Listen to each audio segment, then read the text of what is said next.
Hello everyone, welcome to Hindi Rochak Kahaniyan channel. आज की कहानी है क्या हुआ राधे श्याम के साथ।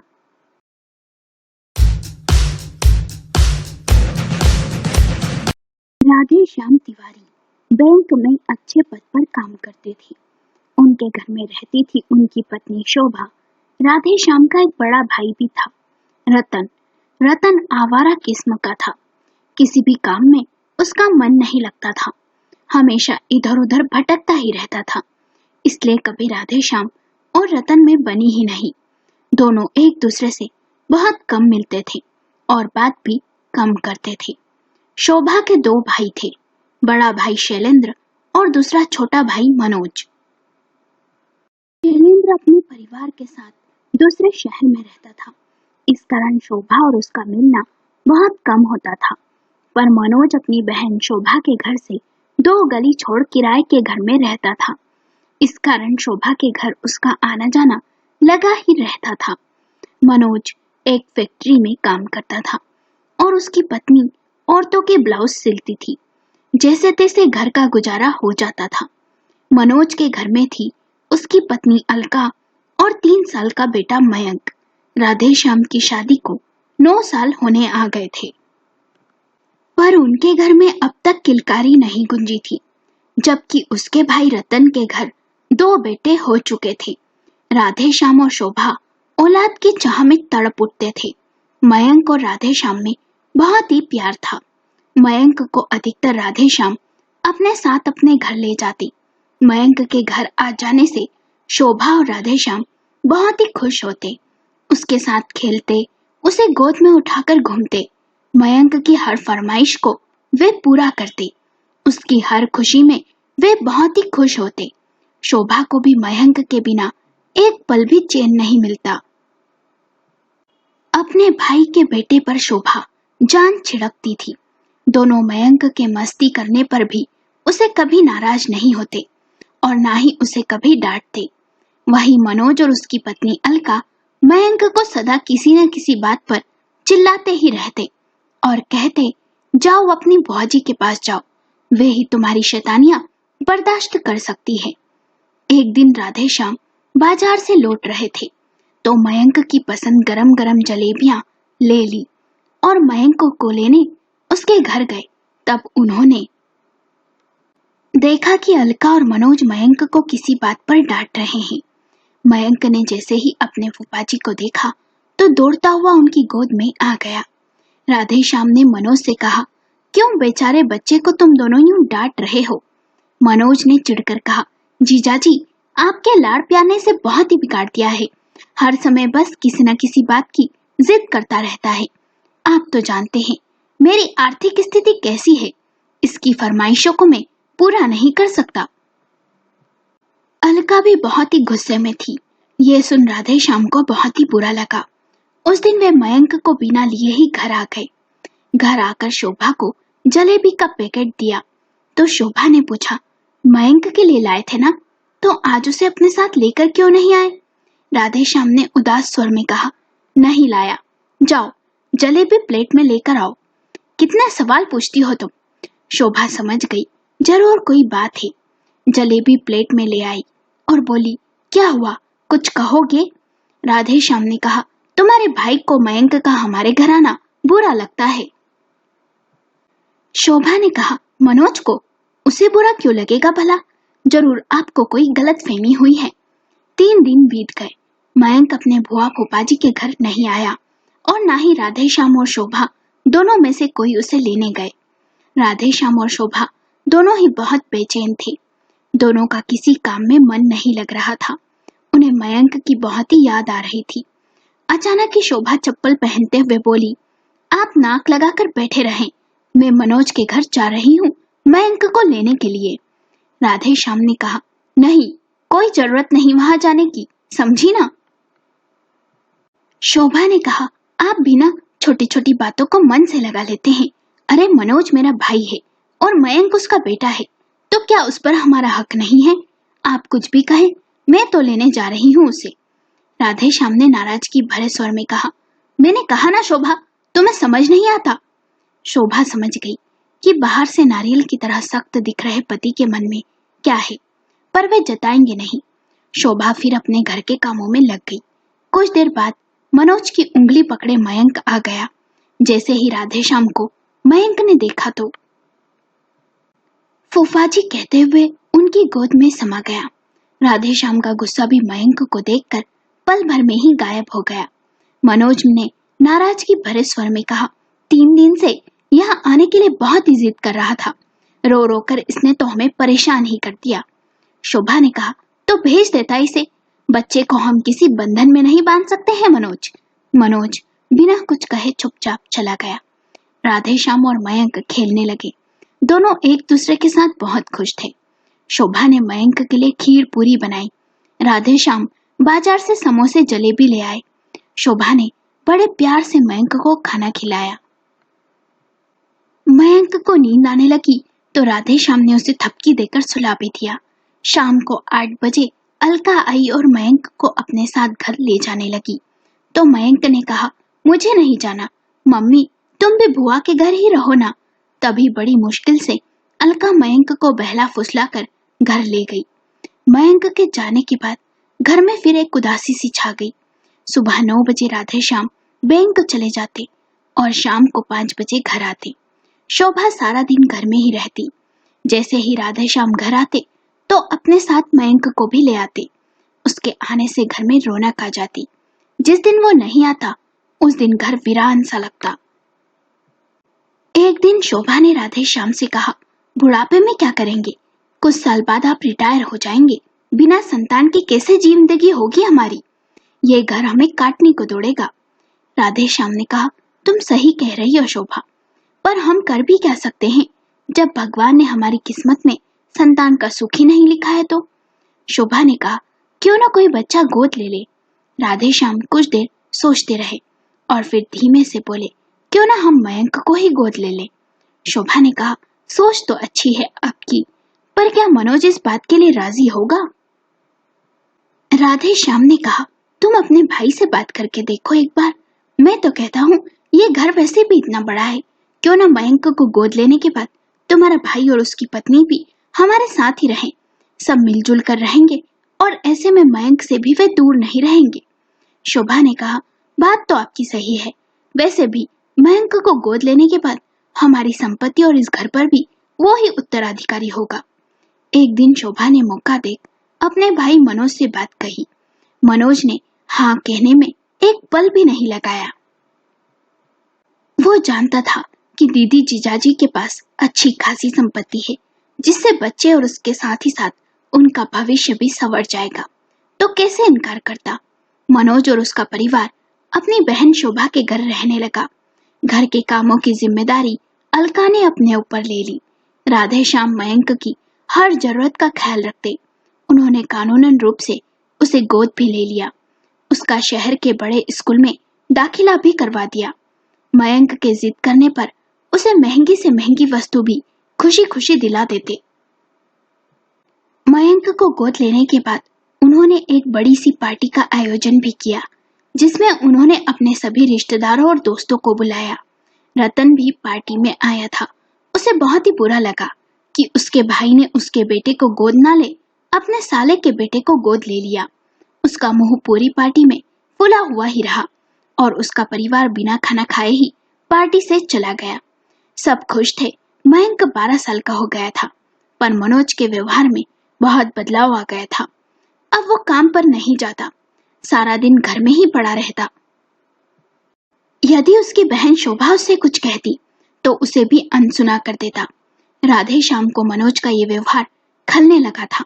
कई बार इस वजह से घर में झगड़े भी होते, पर मयंक को देख शोभा और राधेश्याम चुप हो जाते।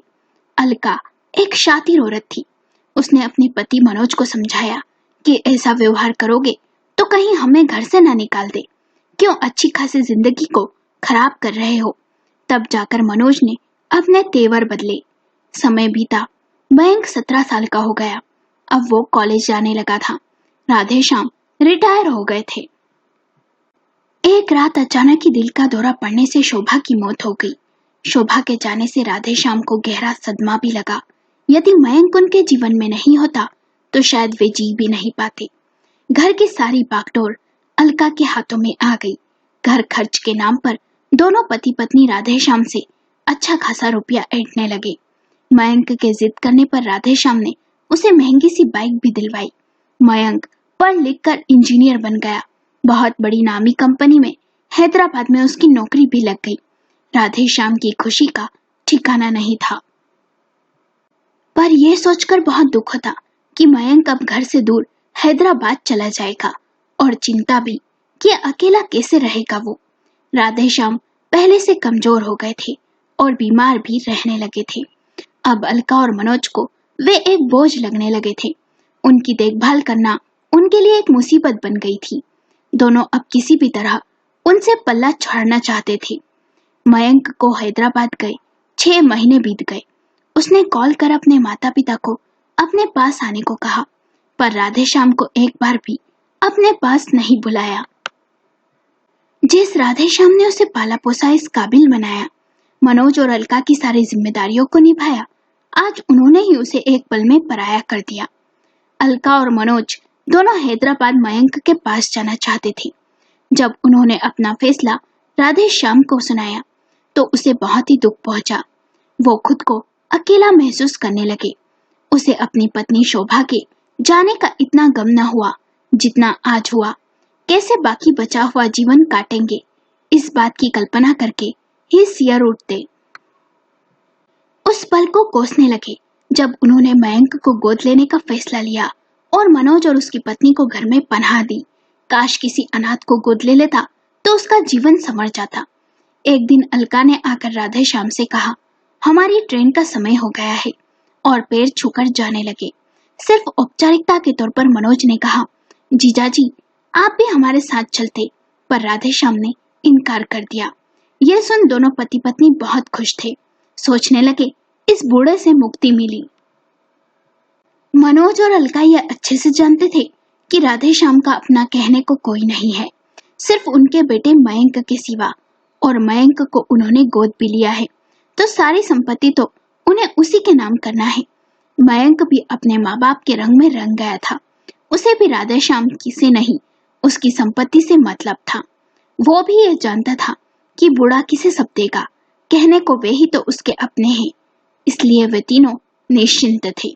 राधेश्याम बस मयंक से इतना ही चाहता था कि जिसे बचपन से बेटे की तरह पाला, वो उसे पिता का दर्जा दे और अपना फर्ज निभाए। और अलका और मनोज से उनका साथ और 2 वक्त की रोटी की आशा रखते थे। पर अब राधेश्याम को अपने फैसले पर पछतावा हो रहा था। उन्हें लगने लगा था कि काश कोई अनाथ बच्चे को गोद ले लेता तो आज ये दिन ना देखना पड़ता। एक दिन अचानक से रतन और उसकी पत्नी योगिता राधेश्याम के घर आए। दोनों ने राधेश्याम के पैर छुए। राधेश्याम को रतन ने कहा, भैया मैंने सुना मनोज और उसका परिवार हैदराबाद चला गया। राधेश्याम ने हाँ में गर्दन हिलाई तो रतन ने कहा, तो आपके खाने पीने का ख्याल कौन रखता है? राधेश्याम ने कहा, नौकरानी आती है, खाना बनाकर चली जाती है। योगिता ने कहा, भाई साहब कोई जरूरत नहीं नौकरानी के हाथ का खाना खाने की, आज से आपकी सारी जिम्मेदारी हमारी। कहकर योगिता रसोई में चाय बनाने चली गई और सारे घर के काम निपटा दिए। अब रोज रतन राधेश्याम का टिफिन लेकर आता और उसकी जरूरतों का खास ख्याल रखता और मनोज और उसके परिवार के खिलाफ भड़काता कि उस मयंक को गोद लेने का क्या फायदा, इससे तो अच्छा होता आप मेरे बेटे को गोद ले लेते। मनोज और उसकी पत्नी, उन्हें जरा भी आपकी फिक्र नहीं है, ऐसे आपको छोड़कर यूं चले गए। कहीं न कहीं उन्हें अपने भाई जिससे उन्हें चिढ़ थी उसकी बातें सही लगती। राधेश्याम ने एक फैसला लिया और वकील को बुलाया। राधेश्याम ने वकील को कहा कि मैंने मयंक को बेटा मान पाला पोसा गोद लिया, पर बदले में मुझे धोखा ही मिला, और सारी कहानी वकील को बता दी। वकील ने कहा, आप चाहें तो वसीयत में मयंक को कुछ मत दे, आप वसीयत बदल दें, आपके पास अपनी गलती सुधारने का मौका है। राधेश्याम ने वसीयत बदल दी। इस बात की खबर किसी को नहीं थी। उधर रतन संपत्ति के लालच में अपने भाई की खूब सेवा करता, उसके कान भरता। उसे पूरी उम्मीद थी कि भाई सब कुछ उसके नाम कर देगा, पर राधेश्याम रतन के मन की मंशा को भाप गए थे। जिसने उसे इतने सालों तक नहीं पूछा, आज इतनी सेवा क्यों कर रहा है। एक बार धोखा खा चुके थे, अब नहीं खाना चाहते थे। एक दिन राधे श्याम का पैर बाथरूम में फिसल गया। उन्हें 1.5 माह का प्लास्टर चढ़ाया गया। उन्होंने ये खबर फोन कर मनोज को दी तो मनोज ने बहाना बना दिया कि हमारे आने से मयंक को परेशानी होगी, इसलिए हम नहीं आ सकते। सारा काम अब नौकरानी के भरोसे था, वो ही उनकी देखभाल करती। कभी कभी रतन और उसकी पत्नी आ जाते। इस अकेलेपन और धोखे से राधे श्याम उबर नहीं सके और एक सुबह ही इस खुदगर्ज दुनिया को अलविदा कहकर चले गए। उनके अंतिम पलों में भी उनके पास कोई नहीं था। खबर मिलते ही रतन और उसकी पत्नी और मनोज और उसका परिवार सब आ गए। रतन और मनोज में अंतिम संस्कार को लेकर कहासुनी होने लगी। राधे श्याम का अंतिम संस्कार रतन भाई होने के नाते करना चाहता था और मयंक बेटा होने के नाते। आखिरकार पुलिस को फैसला लेना पड़ा और अंतिम संस्कार 2 दिन बाद, जब मयंक के कानूनी रूप से बेटे होने की पुष्टि हुई, तब हुआ। इस झगड़े के कारण 2 दिन बाद राधे श्याम के शरीर को मुक्ति मिली। राधे श्याम की तस्वीर के सामने अलका फुट फुट कर रोई और बोली, कितना कहा था हमारे साथ चलो हैदराबाद, पर वे नहीं माने। मयंक ने भी कहा, बड़े ही जिद्दी थे, हमारे साथ चलते तो यह सब ना होता। 13 दिन बाद वकील साहब वसीयत पढ़ने को आए। मनोज और अलका खुश थे, सब उनके बेटे के नाम होगा। और उधर रतन आस लगाए बैठा था कि सब उसके नाम कर दिया होगा। जब वकील साहब ने कहा वसीयत में मयंक के नाम कुछ भी नहीं है, तो ये सुन मनोज सकपका गया और गुस्से से बोला, ऐसा कैसा हो सकता है, मयंक उनका गोद लिया बेटा था। मयंक ने भी कहा, आपको कोई गलतफहमी हुई है वकील साहब। वकील साहब ने कहा, राधे श्याम जी की मर्जी, उन्हें क्या किसको देना है, ये वसीयत उनके ही मुताबिक बनी है। रतन की खुशी का ठिकाना नहीं था। उसने बीच में ही टोकते हुए कहा, खून के रिश्ते ही अपने होते हैं, ये बात भैया समझ गए थे। वकील साहब, सब कुछ मेरे नाम है ना? वकील साहब ने कहा, जी नहीं। रतन ने बौखला कर कहा, तो फिर सब किसके नाम है? वकील साहब ने कहा, आप सबने क्या सोचा, बिना कोई फर्ज निभाए इस लाखों की संपत्ति के मालिक बन जाएंगे? राधे श्याम जी ने कुछ दिन पहले ही वसीयत बदल दी थी। पहले सब कुछ उसमें मयंक के ही नाम था, पर अब उन्होंने सब कुछ अपना अनाथ बच्चों को दान दे दिया है, जिससे कई बच्चों का जीवन संवरेगा। ये सुन सबके होश उड़ गए। मयंक अलका सोचने लगे, काश उन्होंने थोड़ी सेवा कर ली होती तो आज मेवा मिलता। पर अब पछतावे के सिवा कुछ न था। राधे श्याम ने सही फैसला ले उन लालचियों को सही सबक दिया। हालांकि स्वार्थ उनका भी था, वो ये अच्छे से जानते थे कि उन्हें औलाद की जरूरत थी और मनोज और उसकी पत्नी को रुपयों की। फिर भी उन्होंने गलत फैसला लिया और मयंक में अपना बुढ़ापे का सहारा ढूंढा। आपको कहानी कैसी लगी, हमें अपने विचार कमेंट करके जरूर बताएं। यदि कहानी पसंद आई हो तो लाइक करें, शेयर करें और चैनल को सब्सक्राइब करें।